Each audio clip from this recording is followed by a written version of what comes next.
Terkait rencana sidang pertama untuk Dr. Tifa itu telah ditetapkan oleh Majelis Hakim akan diselenggarakan pada hari Kamis tanggal 2 Juli 2026 yang akan datang, dimulai pukul 9.00 WIB bertempat di ruang sidang utama atau ruang sidang Profesor Kusuma Atmaja di Pengadilan Negeri Jakarta Timur. Sedangkan untuk sidang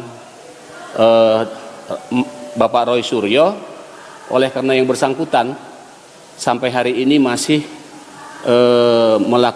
mengajukan permohonan pra peradilan di Pengadilan Negeri Jakarta Selatan, maka Majelis Hakim untuk pokok perkara di Pengadilan Negeri Jakarta Timur belum bisa menetapkan hari sidangnya, karena sebagaimana ketentuan dalam pasal 163 ayat 1 huruf E KUHP yang sekarang, selama pemeriksaan pra peradilan masih berlangsung maka pokok perkara tidak bisa dilaksanakan.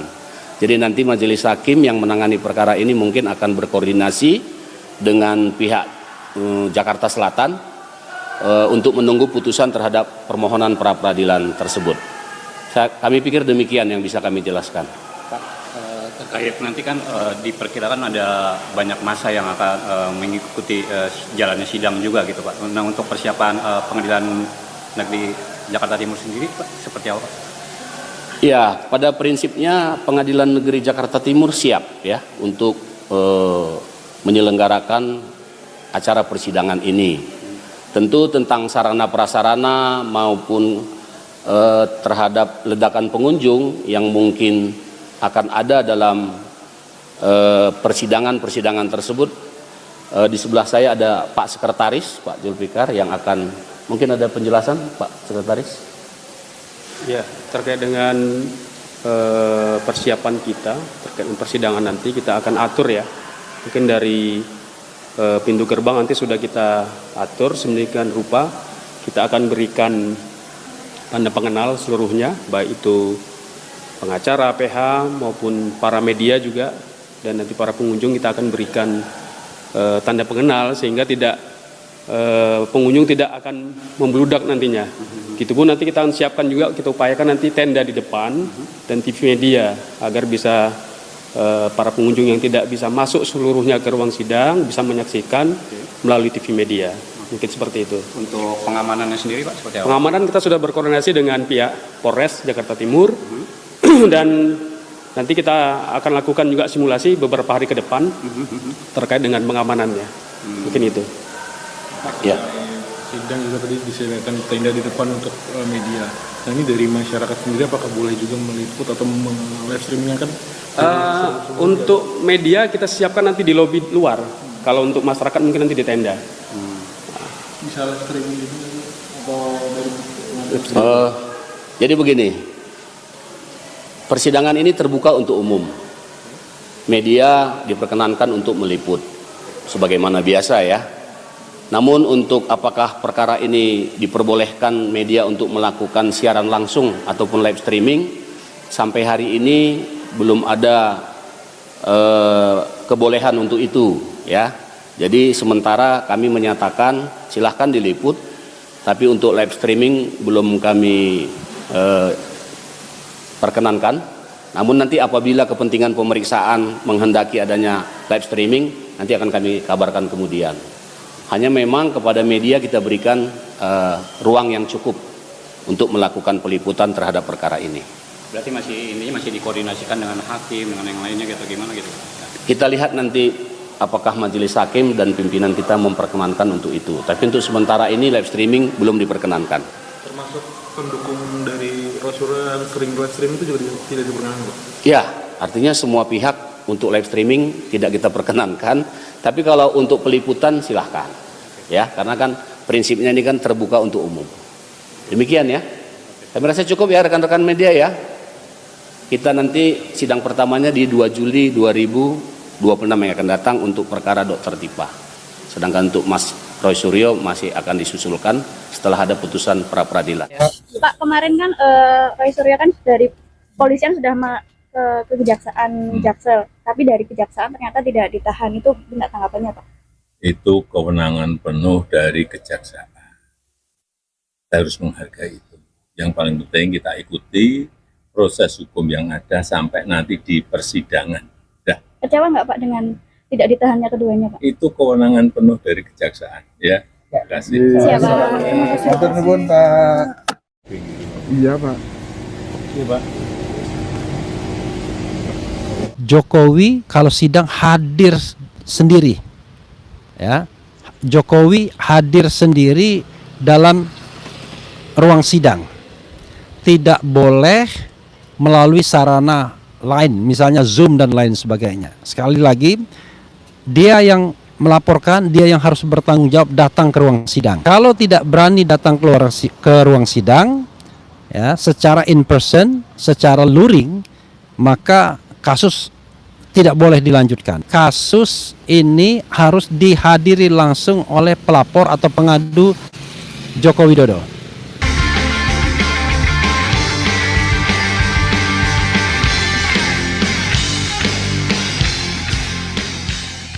Ya, saya sedang berada di Kejaksaan Negeri Jakarta Selatan, Jalan Tanjung 1, Jakarta Selatan, ya.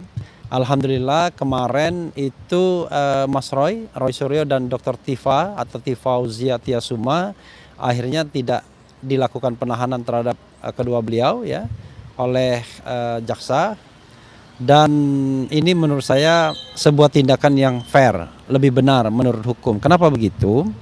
Karena sekali lagi saya katakan ini bukanlah sebuah kejahatan yang pantas untuk diperlakukan presumption of guilty, ya, azas praduga bersalah, karena ini adalah ruang publik yang diperdebatkan apakah benar pernyataan mereka berdua itu adalah sebuah tindak pidana. Kami mengatakan bukan. Jadi kalau seandainya mereka ditahan, itu sama saja mengatakan bahwa mereka sudah bersalah. Padahal alasan objektif dan subjektif, alasan subjektif penahanan itu tidak pernah bisa dibuktikan. Sebagai contoh misalnya, kalau mereka dikatakan akan melarikan diri, rasanya sangat tidak mungkin. Mereka menjalani wajib lapor hingga 30 kali.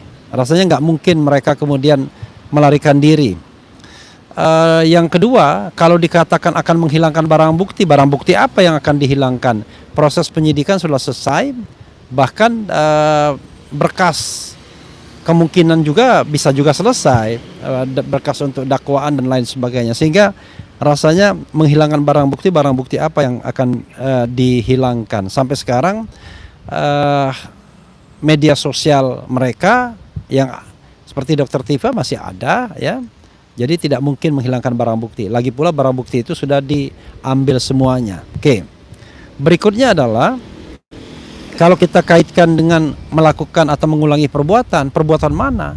Karena perbuatan yang dituduhkan atau disangkakan kepada mereka adalah perbuatan yang masih dalam ranah gray area. Apakah betul itu tindak pidana? Bagi kami itu bukan tindak pidana. Bagi kami itu adalah bagian dari kebebasan menyatakan pendapat baik secara lisan maupun tulisan. Apalagi kalau yang dipersoalkan produk-produk jurnalistik. Misalnya pernyataan yang bersangkutan di program-program televisi dan lain sebagainya. Seharusnya itu tidak bisa dikriminalkan. Jadi bagi saya, bagi kami semua, tentu ini adalah sesuatu yang fair untuk tidak ditahan. Jadi kalau ada, ya, orang yang ngamuk-ngamuk dengan tidak ditahannya Dr. Tifa dan Roy Suryo, itu bagi saya aneh. Persidangan belum berjalan, mereka belum tentu salah, tiba-tiba kemudian harus dilakukan penahanan padahal alasan subjektifnya tidak terpenuhi. Kalau yang ditahan itu perampok, pembunuh, pemerkosa, koruptor, itu wajar karena kekhawatiran melarikan diri dan menghilangkan barang bukti itu besar sekali. Tapi ini sesuatu yang nggak masuk akal kalau kemudian diprovokasi untuk ditahan dan ditangkap dan ditahan. Bahkan kami mengatakan penangkapan dan penahanan yang dilakukan oleh penyidik Polda Metro Jaya itu menyalahi prosedur, dan itu jelas menyalahi prosedur karena tidak terkait dengan yang namanya pemeriksaan tersangka dan tidak terkait juga dengan mangkirnya tersangka setelah dipanggil 2 kali, tetapi terkait dengan penyerahan atau pelimpahan tahap kedua, termasuk penyerahan atau pelimpahan tersangka kepada jaksa penuntut umum. Jadi agak aneh kemudian ketika dipaksakan untuk ditangkap. Makanya muncul spekulasi apakah karena ini memenuhi keinginan orang tertentu yang kebetulan berulang tahun, ya, ataukah apa? Termasuk tindakan-tindakan misalnya mengeluarkan kedua beliau yang lagi dirawat di rumah sakit Polri pada tengah malam misalnya. Itu juga tidak masuk akal karena tidak pernah ada praktek bahwa pasien dipulangkan pada pukul 11 malam. Apalagi pada waktu itu dokter Tipe masih diinfus sehingga harus dilepaskan infusnya. Jadi agak aneh sesungguhnya perilaku penyidik dalam hal ini. Tetapi ya itu harus kita permasalahkan juga demi penegakan hukum yang benar. Nah, sekarang di kejaksaan ini saya baru saja mendapatkan informasi bahwa secara resmi bahwa sidang nanti itu akan dilakukan di Pengadilan Negeri Jakarta Timur. Jadi bukan Pengadilan Negeri Jakarta Selatan dengan alasan-alasan yang bisa saya bacakan, ya. Menimbang misalnya, ini ada Ketua Mahkamah Agung Republik Indonesia, keputusan Ketua Mahkamah Agung Republik Indonesia nomor 114 KMA dan 2026 seterusnya tentang penunjukan Pengadilan Negeri Jakarta Timur untuk memeriksa dan memutus perkara pidana atas nama terdakwa Dr. KRMT Roy Suryo Noto Diprojo dan kawan-kawan, ya, tulisannya dan kawan-kawan di sini. Kemudian membaca dan menimbang, ya, menimbangnya bahwa situasi dan kondisi wilayah Jakarta Selatan yang selama ini kondusif sehingga diperkirakan perkara tindak pidana yang menarik perhatian masyarakat tersebut dapat berpengaruh pada situasi keamanan dan ketertiban masyarakat Kamtibmas tempat dan letak geografis Jakarta Selatan yang sempit sehingga diperkirakan dapat berpengaruh pada kelancaran persidangan, ya. Oke. Kemudian bahwa keterbatasan dan kurang representatif ruang sidang yang tersedia di kantor sementara Pengadilan Negeri Jakarta Selatan kelas 1A khusus untuk menyidangkan perkara yang menarik perhatian publik. 3. Bahwa proses persidangan membutuhkan kondisi yang aman sehingga diharapkan persidangan dapat berjalan lancar. 4. Bahwa sesuai pasal 166 KUHP dalam hal keadaan daerah tidak memungkinkan suatu pengadilan negeri untuk mengadili suatu perkara locus delicti serta demi efektivitas dan efisiensi penanganan perkara tersebut, maka beralasan bila persidangan dilaksanakan di luar wilayah Pengadilan Negeri Jakarta Selatan. Bahwa berdasarkan pertimbangan tersebut, Pengadilan Negeri Jakarta Timur dipandang memenuhi syarat untuk ditetapkan garis miring ditunjuk sebagai tempat memeriksa dan memutus perkara pidana atas nama terdakwa tersebut. Mengingatnya undang-undang tentang Mahkamah Agung, kemudian undang-undang tentang perubahannya, ya, kemudian undang-undang nomor 1 2023 tentang Kitab Undang-Undang Hukum Pidana. Jadi menunjuk keputusannya Ketua Mahkamah Agung Republik Indonesia tentang penunjukan Pengadilan Negeri Jakarta Timur untuk memeriksa dan memutus perkara pidana atas nama terdakwa KRMT Roy Suryo Noto Diprojo dan Dr. Tifauzia Tiasuma. Menunjuk Pengadilan Negeri Jakarta Timur untuk memeriksa dan memutus perkara pidana atas nama terdakwa Dr. KRMT Roy Suryo Noto Diprojo dan Dr. Tifauzia Tiasuma. Keputusan ini mulai berlaku sejak tanggal ditetapkan di Jakarta pada tanggal 22 Juni Ketua Mahkamah Agung Sunarto. Jadi itu ya saudara sekalian. Jadi ada surat resmi dari dari Mahkamah Agung mengenai penunjukan tempat pengadilannya, ya. Nah, itu hanya informasi itu yang bisa saya share ke publik tentunya karena saya juga terikat kode etik, ya. Jadi kalau ini sesuatu yang sudah disiarkan sebelumnya atau dihumaskan di press conference kan kemarin bahwa sidang akan dilakukan di Pengadilan Negeri Jakarta Timur, bukan di Pengadilan Negeri Jakarta Selatan sekali lagi, dan ini berdasarkan keputusan Mahkamah Agung nomor 114 garis miring KMA garis miring SK titik HK2 titik 2 garis miring 6 2026 tentang penunjukan Pengadilan Negeri Jakarta Timur untuk memeriksa dan memutus perkara pidana atas nama terdakwa Dr. KRMT Roy Suryo Noto Diprojo dan kawan-kawan. Kapan sidangnya? Saya belum tahu.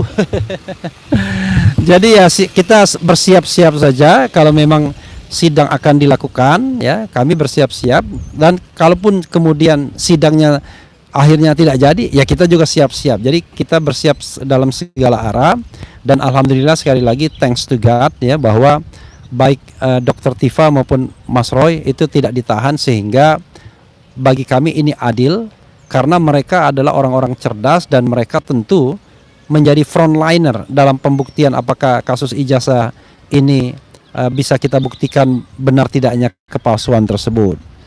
Karena terus terang, karena prinsipal atau kliennya itu orang-orang cerdas, ya tentu mereka banyak amunisi untuk dilontarkan dalam saat sidang. Dan kami pastikan ya, tadi ketika bertemu dengan pihak kejaksaan dalam rangka penyerahan surat ini, saya tegaskan sekali lagi agar Jokowi kalau sidang hadir sendiri, ya, Jokowi hadir sendiri dalam ruang sidang, tidak boleh melalui sarana lain, misalnya Zoom dan lain sebagainya. Sekali lagi, dia yang melaporkan, dia yang harus bertanggung jawab datang ke ruang sidang.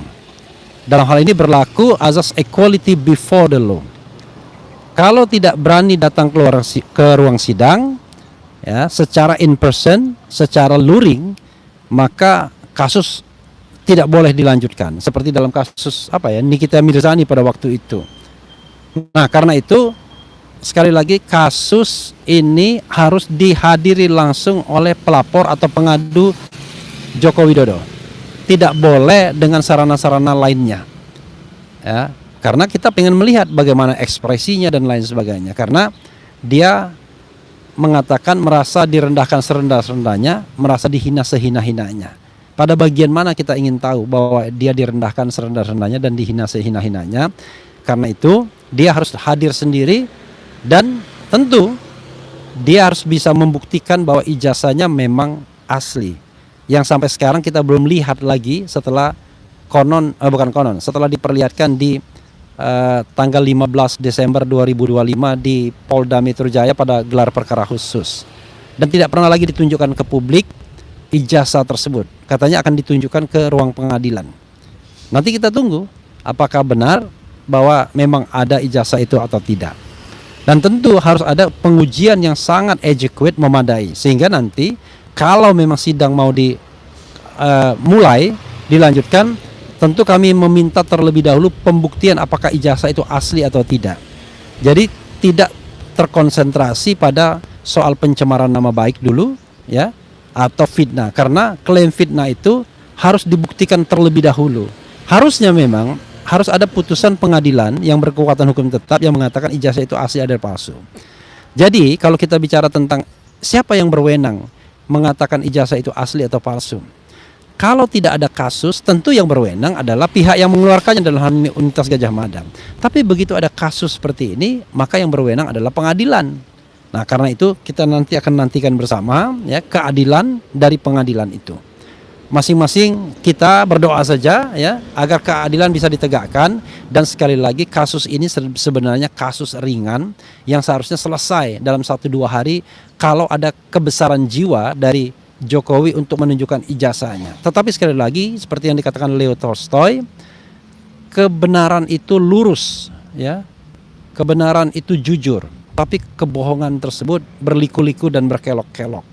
Sehingga ketika orang ditanya ijazahnya mana dan kemudian jawabannya adalah mengadukan ke polisi, jawabannya adalah menggerakkan para termul, jawabannya adalah menyewa pengacara, maka nalar kita akan mengatakan there must be something wrong in this case. Karena itu sekali lagi ya, Pak Jokowi harus datang sendiri ke sidang untuk membenarkan, membuktikan bahwa dia benar-benar direndahkan serendah-rendahnya, difitnah sefitnah-fitnahnya atau dihina sehina-hinanya, dengan tentu menunjukkan ijazahnya yang sokol asli. Dan ijazah itu harus bisa diverifikasi secara cukup, adequate dan independen. Mudah-mudahan Anda semua berdoa bagi kebenaran dan keadilan ya. Saya tidak bicara tentang mendukung atau tidak mendukung, tapi berdoa dukunglah kebenaran dan keadilan sebenar-benarnya dan seadil-adilnya. Wassalamualaikum warahmatullahi wabarakatuh.